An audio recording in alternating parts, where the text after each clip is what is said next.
A while ago, I was reading an interview with the actress Cameron Diaz in a movie magazine. At the end, the interviewer asked her if there was anything she wanted to know, and she said she'd like to know what E equals mc squared really means. They both laughed. Then Diaz mumbled that she'd meant it, and then the interview ended. "You think she did mean it?" one of my friends asked after I read it aloud. I shrugged, but everyone else in the room, architects, 2 programmers, and even one historian, my wife, was adamant. They knew exactly what she intended. They wouldn't mind understanding what the famous equation meant, too. It got me thinking. Everyone knows that E equals mc squared is really important, but they usually don't know what it means.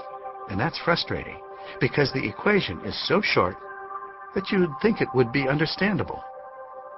There are plenty of books that try to explain it, but who can honestly say they understand them? To most readers, they contain just a mass of odd diagrams, those little trains or rocket ships or flashlights that are utterly mystifying.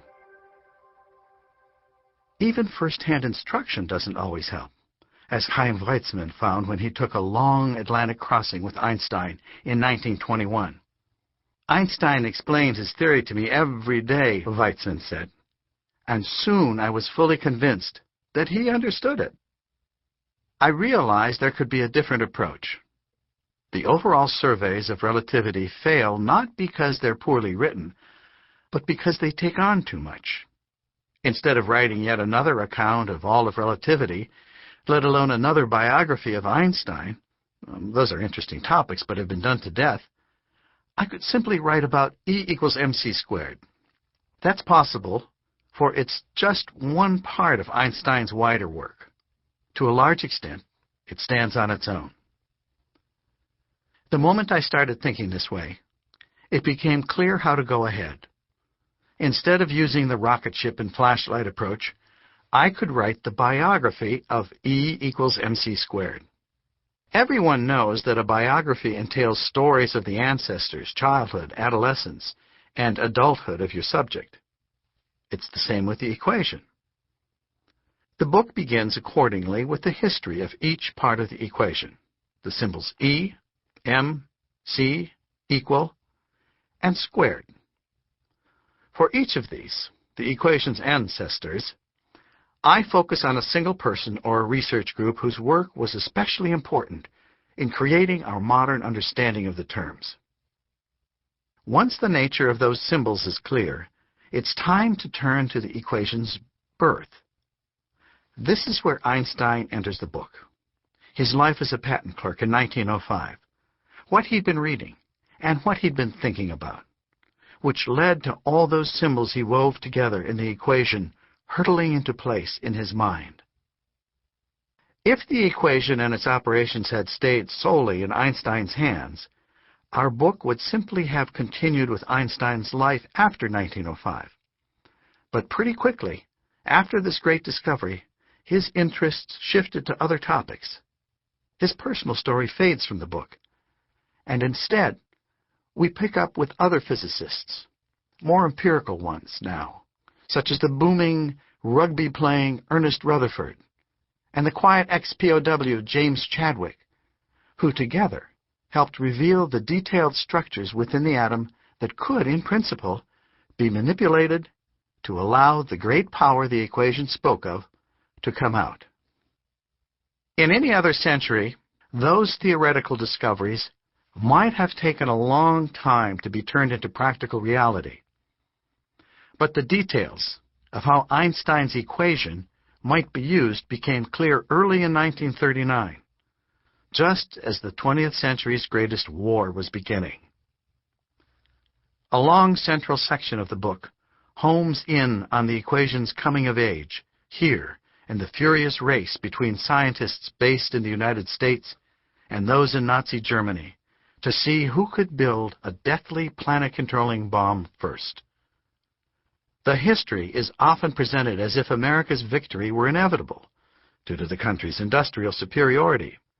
But it turns out that Germany came dangerously closer to success than is often realized. Even as late as D-Day in June 1944, Army Chief of Staff George Marshall saw to it that several of the U.S. units landing in France were supplied with Geiger counters as a precaution against a possible Nazi attack with radioactive weapons. In the final sections of the book, we switch away from war. The equation's adulthood has begun. We'll see how E equals mc squared is at the heart of many medical devices, such as the PET scanners used for finding tumors. Its effects are also widespread in our ordinary household devices, including televisions and smoke alarms.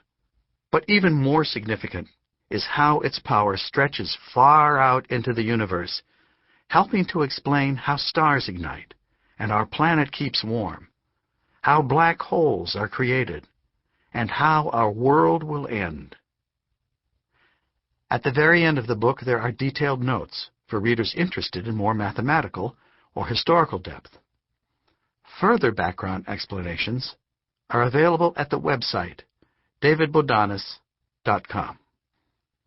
The stories along the way are as much about passion, love, and revenge as they are about cool scientific discovery. There will be Michael Faraday, a boy from a poor London family, desperate for a mentor to lift him to a better life, and Émilie du Châtelet, a woman trapped in the wrong century, trying to carve out a space where she wouldn't be mocked for using her mind. There are accounts of Knut Haukelid and a team of fellow young Norwegians forced to attack their own countrymen to avert a greater Nazi evil.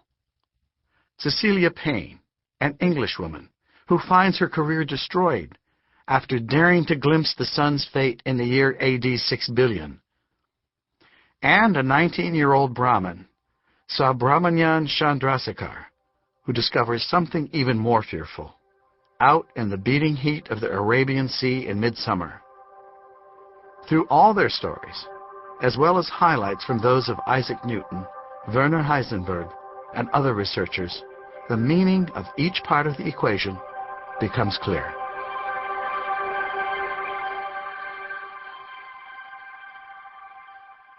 Part 1. Birth. Chapter 1.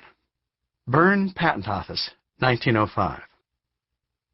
From the Collected Papers of Albert Einstein, Volume 1. 13 April 1901. Professor Wilhelm Ostwald, University of Leipzig, Leipzig, Germany. Esteemed Herr Professor, please forgive a father who is so bold as to turn to you, esteemed Herr Professor, in the interest of his son.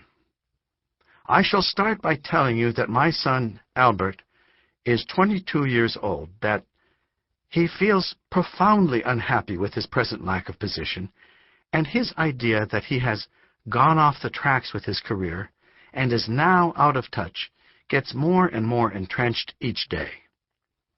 In addition, he is oppressed by the thought that he is a burden on us, people of modest means. I have taken the liberty of turning to you with a humble request to write him, if possible, a few words of encouragement so that he might recover his joy in living and working. If, in addition, you could secure him an assistant's position for now or the next autumn, my gratitude would know no bounds. I am also taking the liberty of mentioning that my son does not know anything about my unusual step. I remain highly esteemed Herr Professor, your devoted, Hermann Einstein. No answer.